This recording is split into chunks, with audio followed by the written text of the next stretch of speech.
Namesto tega brezveznega videoposnetka bi bil tu lahko vaš oglas.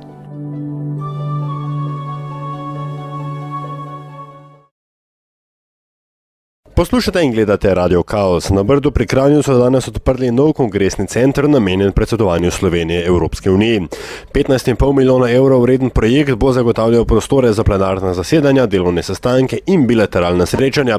Ob odprtju centra pa je slavnostni govornik, zunanji minister Dimitrij Rupel, dejal: Predvsem si bomo prizadevali, da bi prišlo do ratifikacije nove pogodbe pred volitvami Evropskega parlamenta leta 2009.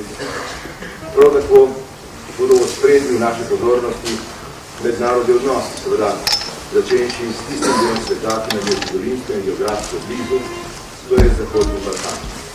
Hkrati so zagnali tudi spletno stran slovenskega predsedovanja na naslovu www.eu2008.si. Javnosti pa so predstavili tudi logotip predsedovanja, ki je kombinacija slovenskih in evropskih simbolov in barv. Za Radio Kaos, Aljaž Pengov-Bitenc.